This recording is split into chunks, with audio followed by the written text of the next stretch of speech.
इंदौर के तुगुगंज इलाके में रहने वाली रिटायर्ड महिला प्रिंसिपल बैंक अधिकारी की सूझबूझ से डिजिटल अरेस्ट की शिकायत होने से बच गई। 27 मई को 80 साल की बुजुर्ग को एक महिला का कॉल आया।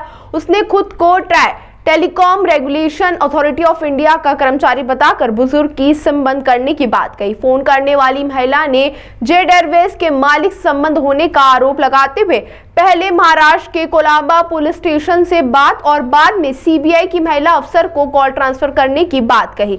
बाद में अकाउंट में रुपए डलवाने के लिए कहा। घबराकर बुजुर्ग महिला बैंक में अपनी एफडी तोड़वाने पहुंची। यहां पर महिला बैंक अधिकारी ने सारी बात समझने के बाद क्राइम ब्रांच को मामले की जानकारी दी। क्राइम ब्रांच के अधिकारी ने बुजुर्ग महिला से बात कर उनका मोबाइल स्विच ऑफ करवा दिया। 2 दिन तक क्राइम ब्रांच इस मामले में महिला से संपर्क में रही।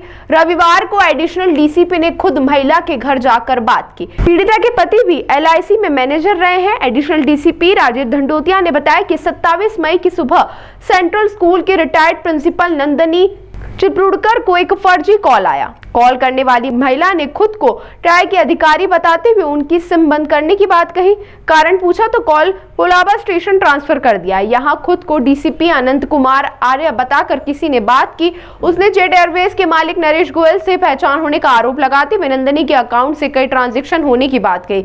नंदनी ने इनकार किया तो अन्य महिला अफसर रश्मि शुक्ला नाम से एक महिला नंदनी से बात की और बताया कि उनके साथ कई प्रोजेक्ट पर आपने काम किया है। नरेश ने खुद यह बात कोर्ट में बताई है।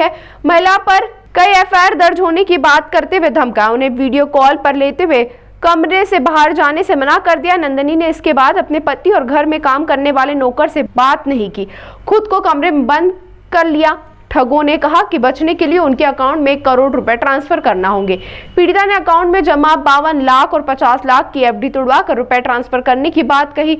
एफडी तुड़वाने नंदनी एसबीआई बैंक पहुंची। यहाँ मैनेजर गीतांजलि गुप्ता ने इतना बड़ा अमाउंट अचानक ट्रांसफर करने की बात पर सूझबूझ से काम लेते हुए सर्वर डाउन होने की बात करते हुए नंदनी को टाल दिया। इसके बाद एडिशनल डीसीपी राजेश धंडोतिया को कॉल कर जानकारी दी।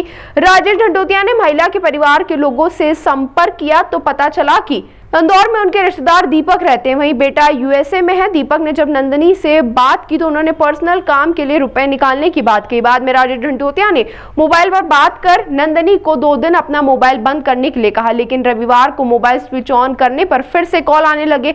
इसके बाद एडिशनल डीसीपी रविवार को उनके घर पहुंचे और उन्हें समझाया कि डिजिटल अरेस्ट जैसी कोई चीज नहीं होती है। दंपत्ति की उम्र को देखते हुए घर पर ही एफआईआर दर्ज की गई। क्राइम ब्रांच की साइबर टीम अब उन नंबरों की जानकारी निकाल रही जिनसे बुजुर्ग महिला को कॉल आए थे। फ़ोन पे मुझे बताया गया कि मेरे अगेंस्ट बहुत सारी एफआईआर्स हैं और नरेश गोयल नाम के व्यक्ति से मेरी मुलाकात थी और मैं उनके साथ उनके प्रोजेक्ट में काम कर रही थी। मेरा एक फेक अकाउंट उन्होंने बनाया था कैनरा बैंक में। उसके लिए वो पूछताछ कर रहे थे कि आपका अकाउंट है, ये प्रूवन है। मैंने कहा नहीं है मेरा अकाउंट, मेरा कोई अकाउंट नहीं है मुंबई में। फिर उन्होंने कहा कि आपके अगेंस्ट एफआईआर है। मैंने कहा मेरे को तो एक भी एफआईआर का पता नहीं है। फिर उन्होंने कहा उस अकाउंट से बहुत करोड़ों का लेन देन हुआ है तो आपको तुरंत पुलिस स्टेशन आना है, कोलाबा पुलिस स्टेशन। मतलब मनी लॉन्ड्रिंग की बात, मनी लॉन्ड्रिंग, ह्यूमन ट्रैफिकिंग, पता नहीं और भी बहुत सारी बातें उन्होंने की उस प्रोजेक्ट। तो आप डर के मारे क्या बैंक चली गई थी? पैसा देने वाली थी आप? हाँ, दूसरे दिन में तो पैसा देने चली गई थी और इन लोगों को सबको मैंने मना कर दिया कि कोई बात नहीं करेगा। इवन मेरे बेटे ने मेरे को इतना बोला नहीं देना किसी को, तो भी उनको भी मैंने बात करी थी। अच्छा, वीडियो कॉल पे कितने लोग आते थे आपके सामने? एक व्यक्ति सिर्फ। अधिकारी बन के आते थे?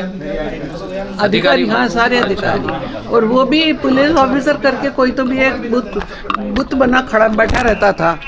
उन्होंने मेरे को धमका के रखा था ना, बताएंगे तो इन लोगों को सबको, आपके बेटों को, बच्चे को, सबको यहाँ पे बुलवाएंगे, फिर आप कुछ नहीं कर पाओगे।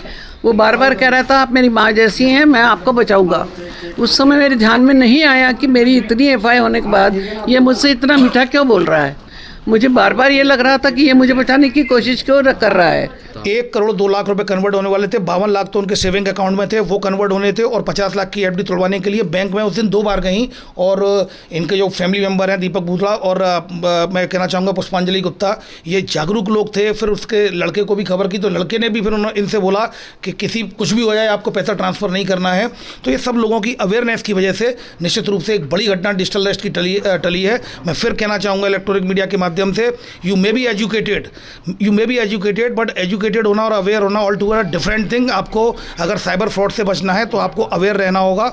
और आज जैसा कि लोग अवेयर थे, दीपक बूथड़ा जी ने ही बताया, ये भी सोशल मीडिया पर लगातार जुड़े रहते हैं। कई लोगों के वीडियो, मेरे भी वीडियो उनके द्वारा देखे गए, तो कहीं ना कहीं वे अपडेटेड थे, अवेयर थे और उनके द्वारा मैडम को बताया गया, जिससे सही समय पर दीपक बूथड़ा जी ने और पुष्पांजलि गुप्ता ने एक घटना होने से बचा रही। पुलिस को खबर की, मैं तत्काल मैडम के संपर्क पर उसी दिन आ गया था, पर चूंकि आज दोबारा जब कॉल आने लगे, चूंकि पैसा नहीं गया तो फिर हम लोग आए और आज हम मैडम की कंप्लेंट ले रहे हैं यहीं पर कंप्लेंट लेने के लिए। कब फोन आया था आपको? बैंक से फ़ोन आया था मेरे पास सर 28 की इवनिंग को। तो फिर इसी बीच आपका तो कोई समन्वय नहीं, उसके बाद समन्वय रहा। मैडम ने, हमने बोल दिया था कि आप परेशान नहीं हो, मोबाइल को बंद कर लें, तो मैडम ने 2 दिन मोबाइल बंद किया, तीसरे दिन फिर खोला तो फिर से फ़ोन आना शुरू हो गए, फिर से डिजिटल अरेस्ट का प्रयास करने लगे। तो मैडम को फिर कहीं ना कहीं घबराहट हुई, तो फिर सब लोग आ गए और फिर अब रिपोर्ट लिखी जा रही है।